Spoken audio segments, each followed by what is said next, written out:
Assalamualaikum warahmatullahi wabarakatuh. Hello everyone. In this opportunity, I will explain about location selection in retail management. Introducing, my name is Rahmi Mugnihanifah from class MN23. Location selection is a crucial decision in the retail business as the right location directly impacts customer numbers, operational cost, and profit. Nah, jadi pada kesempatan kali ini tuh aku mau membahas mengenai pemilihan lokasi dalam manajemen retail. Kita next saja. What is location? Apa itu lokasi? Definition. Location is the position or location of a place or objects either on the earth's surface or in another space. A location is a fixed location or place where people can visit to shop, such as a shop, kiosk, or bank counter located inside or outside a building. A location is the place where a business or commercial activity takes place. Nah, jadi lokasi adalah tempat di mana sebuah objek atau kegiatan berada. Nah, baik itu di permukaan bumi maupun ruang lainnya. Nah, dalam konteks usaha, lokasi itu berarti tempat tetap yang digunakan untuk melakukan aktivitas bisnis, yang dimana tempat ini tuh bisa berupa toko, stand, kios, maupun counter bank, baik yang berada di dalam gedung seperti mall maupun di luar gedung. Nah, jadi intinya lokasi ini adalah tempat berlangsungnya kegiatan usaha dan menjadi titik di mana orang tuh dapat datang, berkunjung, atau melakukan transaksi. Next, types of location. 1. Absolute location. A defined and fixed position expressed using specific coordinates such as latitude and longitude. Number 2. Relative location. The position of a place described in relation to other place or surrounding features. Nah, jadi dalam pembahasan lokasi ini tuh ada dua jenis lokasi yang perlu kita pahami. Nah, yang pertama itu adalah lokasi absolut. Nah, lokasi absolut ini adalah lokasi yang pasti dan tidak dapat berubah. Nah, lokasi ini tuh biasanya ditentukan menggunakan koordinat peta seperti garis lintang dan garis busur. Contoh nyatanya itu Monas di Jakarta memiliki koordinat 6 derajat 10 LS dan 106 derajat 49 BT. Nah, angka ini tuh tidak berubah. Jadi ini yang disebut lokasi absolut. Yang kedua itu ada relative location. The position of a place described in relation to other place or surrounding features. Nah, jadi lokasi relatif ini adalah cara menjelaskan posisi atau suatu tempat dengan membandingkannya dengan tempat lain, misalnya dekat, sebelah, atau di depan. Nah, contohnya itu semisal kita bilang bahwa Indomaret itu berada di depan sekolah SMA 1, atau toko saya itu berada di samping pom bensin. Nah, itu tuh adalah contoh dari lokasi relatif tuh. Nah, ini adalah picture location. Nah, ini tuh adalah lokasi absolut. Nah, lokasi absolut tuh dikatakan seperti ini. Dan ini adalah lokasi relatif. Nah, lokasi relatif tuh seperti ini. Semisal ini adalah sebuah toko yang berada di samping masjid gitu. Nah, jadi bedanya lokasi absolut itu jelas, tetap, dan bisa ditunjukkan dengan koordinat. Sedangkan lokasi relatif menjelaskan posisi suatu tempat berdasarkan lingkungan di sekitarnya, seperti dekat apa atau di sebelah mana. Nah, dalam kehidupan sehari-hari itu kita lebih sering memakai lokasi relatif, misalnya ketika kita memberi petunjuk arah kepada orang lain gitu. Next, definition of business retail. In retail, location refers to the physical location where a business sells product and service directly to consumer. This location can be a brick and mortar store, a shopping mall, a city center, or a freestanding location. Choosing a strategic location is crucial because it can impact customer traffic level, revenue potential, and overall business success. Nah, ini tuh adalah definisi lokasi dalam bisnis retail. Nah, lokasi dalam bisnis retail itu adalah tempat di mana sebuah toko itu berjualan dan bertemu langsung dengan pelanggan. Nah, lokasi ini tuh bisa berupa toko yang berdiri sendiri, bisa juga berada di pusat perbelanjaan, atau berada di tengah kota yang ramai gitu. Nah, terus kenapa sih lokasi itu penting? Nah, karena lokasi ini sangat memengaruhi seberapa banyak orang yang lewat atau berkunjung ke toko tersebut. Semakin strategis lokasinya, semakin besar kemungkinan banyak pelanggan datang.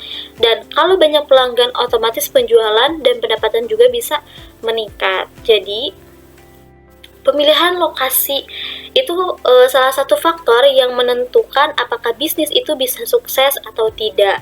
Contoh nyatanya nih, misalnya sebuah toko minuman itu lebih cocok dibuka lebih cocok di dekat sekolah, semisal atau kampus gitu ya. Karena kan di situ tuh banyak anak muda yang sering beli minuman gitu ya. Tapi kalau misalkan kita bukanya di daerah yang sepi atau semisal jarang orang lewat gitu, meskipun rasanya enak gitu ya, kemungkinan pembelinya akan sedikit dan itu bakal mempengaruhi ke penjualan gitu. Nah, jadi lokasi dalam retail ini tuh adalah tempat toko berjualan. Lokasi menentukan banyaknya orang yang datang sehingga sangat berpengaruh pada penjualan dan kesuksesan bisnis. Why is location selection important? Mengapa pemilihan lokasi itu penting? Tadi sudah sedikit saya jelaskan, mari kita bahas lebih lanjut. Location selection isn't just about where a store is built, it's also a combination of analysis and fan experience. A strategic location can help attract more customers without the need for excessive promotion. However, a strategic location often comes with challenges such as high rental costs. Nah, pemilihan lokasi itu bukan hanya soal di mana sebuah toko dibangun, tetapi juga merupakan kombinasi antara analisis dan pengalaman lapangan. Nah, meskipun kita punya data, survei, dan metode perhitungan, pedagang dan retail itu biasanya sering tetap mempertimbangkan pengalaman dan naluri bisnis sebelum menetapkan lokasi. Lokasi yang strategis dapat membantu menarik lebih banyak pelanggan tanpa harus melakukan promosi berlebihan. Namun, lokasi yang strategis juga sering memiliki tantangan, misalnya biaya sewa yang tinggi. Nah, jadi itu tuh harus disesuaikan dengan kemampuan dan target usahanya. Next, location decision level. Point 1, region selection, country, city, or region. Number 2, point 2, trading area where most customer come from. And point 3, specific location, point or building where the store will operate. Nah, jadi sebelum membuka toko, kita tidak bisa langsung memilih bangunan atau tempatnya. Jadi ada 3 langkah yang harus kita pikirkan. Nah, yang pertama itu adalah memilih daerahnya. Misalnya, kita tuh mau buka di kota mana, mau buka di wilayah mana, di daerah mana, atau di negara mana gitu. Semisal nih, contohnya kita pilih kota Bandung karena banyak anak muda dan mahasiswanya. Lalu, yang kedua adalah memilih area perdagangannya, yaitu kita mencari tahu nih dari area mana pelanggan kita akan datang. Kita pilih daerah dekat kampus. Kita pilih misalkan di Nusa Putra karena mahasiswanya itu misalkan usahanya tuh kita akan membuat minuman semisal ya. Karena mahasiswa di Nusa Putra itu semisal suka banget yang sama minuman boba-boba gitu semisal. Lalu yang ketiga adalah lokasi spesifik, yaitu memilih bangunan atau titik tepatnya toko berada. Nah, misalkan kita pilih ruko yang tepat di tepi jalan gitu, dan tadi dekat kampus gitu. Jadi di pinggir jalan, bukan masuk gang-gang gitu. Jadi, memilih lokasi itu kita lakukan dari yang luas dulu sampai yang paling detail. Pertama, pilih daerahnya, lalu tentukan area tempat pelanggan potensial berada, dan terakhir barulah kita menentukan titik bangunan atau toko yang akan digunakan. Nah, dengan menetapkan cara ini tuh, peluang toko kita tuh ramai akan lebih besar karena kita membuka toko tepat di tempat yang sesuai dengan target pasar kita. Next, factors determining the selection of a trading area. Economies of scale versus cannibalization. Opening multi-store in one area can save on promotional costs, but don't let store compete for customer. Number 2, demographics and lifestyle. We need to look at who live in the area, what their shopping patterns are, and their lifestyle. And 3, business climate. This include economic condition, employment opportunities, and regional growth. And number 4, level of competition. Is the area overcrowded or understaffed?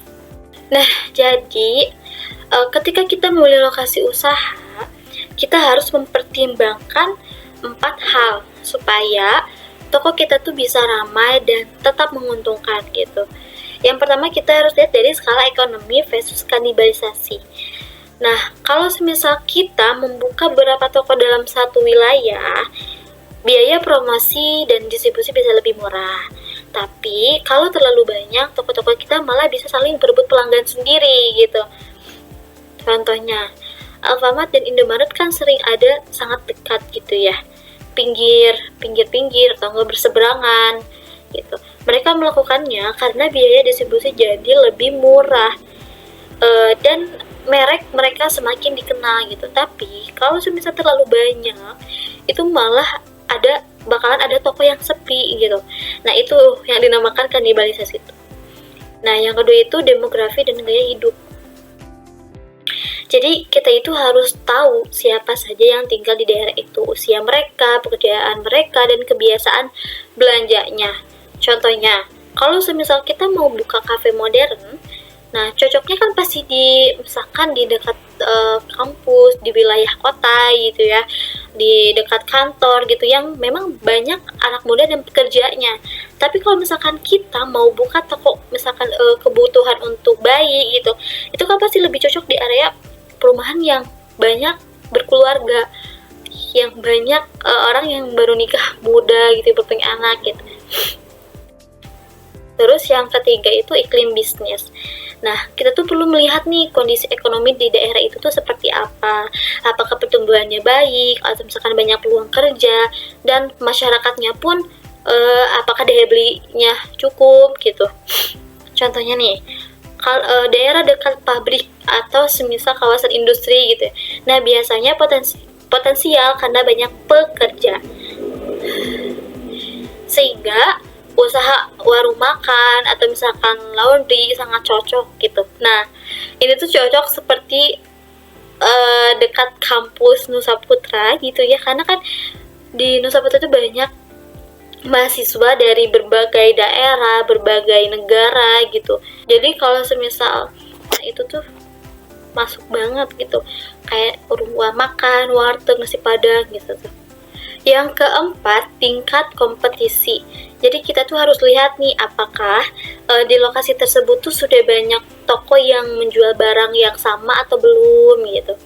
Contohnya nih, kalau kita mau buka toko misalkan pulsa atau enggak BRI Link gitu ya, di tempat yang sudah ada 10 toko tersebut, pasti persaingannya sangat tinggi gitu. Tapi kalau semisal kita misalkan di daerah-daerah terpencil gitu, misalkan kita buka BRI Link, karena kan di daerah-daerah terpencil kalau misalkan ke kota keluar daerah tersebut kan pasti sangat jauh gitu ya. Nah, kalau misalkan kita bukannya di tempat seperti itu, pasti peluangnya itu sangat besar gitu. Nah, jadi dalam memilih area perdagangan itu kita harus melihat apakah si lokasi tersebut tuh memiliki jumlah penduduk yang sesuai dengan target pasar kita atau tidak. Lalu bagaimana gaya hidup mereka, kondisi ekonomi wilayah tersebut bagaimana, serta tingkat persaingan yang ada. Nah, dengan mempertimbangkan 4 hal tersebut, kita dapat memilih lokasi yang paling menguntungkan bagi usaha atau bisnis retail kita. Next, level of competition. 1. High competition. Many similar stores in one area. Advantage, high customer flow, either market information.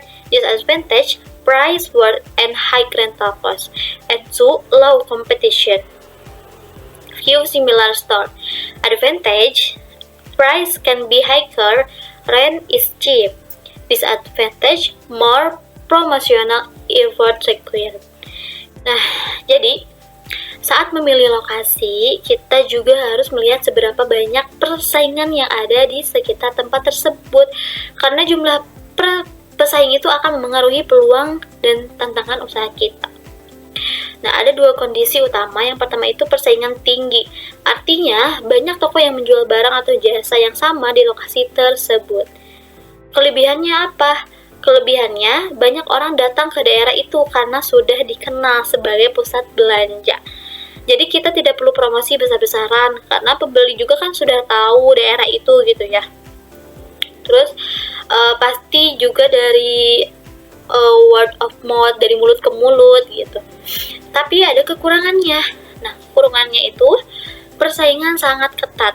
Nah, bisa terjadi perang harga juga. Siapa yang paling murah, dia pasti yang menang gitu. Nah, terus sewa tempatnya itu biasanya mahal ya, cukup mahal. Contohnya nih, pusat HP di ITC Roxy Jakarta. Nah, banyak toko HP berada di satu gedung. Nah, pembeli itu sengaja datang ke sana karena tahu pilihannya itu banyak gitu. Tapi jadi seorang pedagang itu harus pintar memberikan pelayanan atau harga supaya pembeli itu membeli toko kita gitu ya. Lalu yang kedua, persaingan rendah.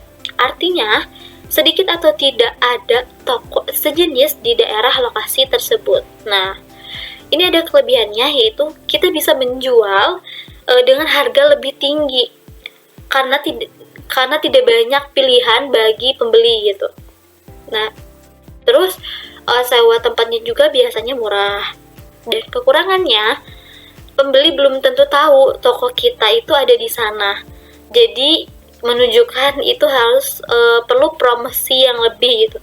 Lalu arus pengunjungnya juga mungkin tidak seramai yang ada di pusat kota di perbelanjaan gitu ya. Contohnya nih, toko fotokopi baru di dekat sekolah desa yang belum ada fotokopi lain. Peluangnya tinggi nih karena kebutuhan jelas, tapi harus saja memperkenalkan toko dulu gitu. Biar orang tuh tahu gitu ya bahwa ada fotokopi loh di sini tuh. Nah, jadi tingkat persaingan ini tuh harus disesuaikan dengan strategi usaha. Kalau kita memilih dengan banyak pesaing, artinya kita harus punya keunggulan seperti harga lebih terjangkau atau kualitas yang baik, pelayanan yang lebih baik gitu. Tapi kalau semisal kita memilih lokasi dengan sedikit pesaing, artinya kita harus lebih aktif lewat promosi supaya orang tuh tahu toko kita tuh ada di sana gitu, toko kita tuh ada gitu. Next, location accessibility, macro access, roads, traffic patterns, environmental and condition. Micro access is of visibility to shops, parking lots, and surrounding traffic flow. Aksesibilitas adalah seberapa mudah pelanggan bisa datang ke toko dan pergi lagi dari toko. Semakin mudah dijangkau, semakin besar kemungkinan toko itu ramai. Nah, aksesibilitas ini dibagi ke dalam 2 bagian. Yang pertama itu ada akses makro. Nah, ini tuh adalah akses dari jarak jauh atau dari luar area menuju toko. Nah, yang dilihat adalah jalan raya yang menghubungkan lokasi. kondisi jalan bagus atau rusak, apakah jalan sering macet atau tidak, lalu apakah ada hambatan seperti sungai, rel kereta, atau jalan satu arah. Contohnya, kenapa Alfamart jarang dibangun di ujung gang kecil? Karena orang akan susah untuk keluar masuknya, jadi mereka tuh lebih memilih lokasi yang dekat jalan besar yang banyak dilalui orang. Lalu, akses mikro. Nah, ini tuh adalah akses saat orang sudah berada di dekat toko. Yang diperhatikan adalah toko mudah dilihat dari jalan, yang artinya visibility. Ada tempat parkir, mudah untuk berhenti dan masuk tanpa mengganggu kendaraan lain, tidak membuat orang repot memutar jalur arah. Contohnya, McDonald's sering bikin papan logo M besar kan ya, besar tinggi. Nah, itu tuh supaya apa? Supaya terlihat dari jauh. Nah, ini tuh visibility. Nah, selain itu, McDonald's juga biasanya punya parkiran luas gitu ya, dan jalur drive-thru. Jadi supaya orang tuh gampang mampir dan tidak ribet gitu.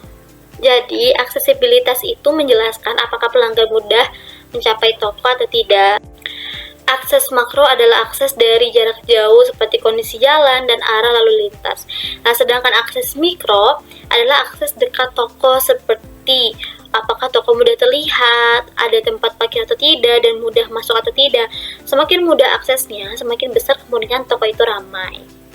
Next, new location demand forecast. Primary zone 60%, customer will live near the store. Secondary zone 20%, customer will live a little further away but still visit frequently. And last, tertiary zone, customer will only visit occasionally.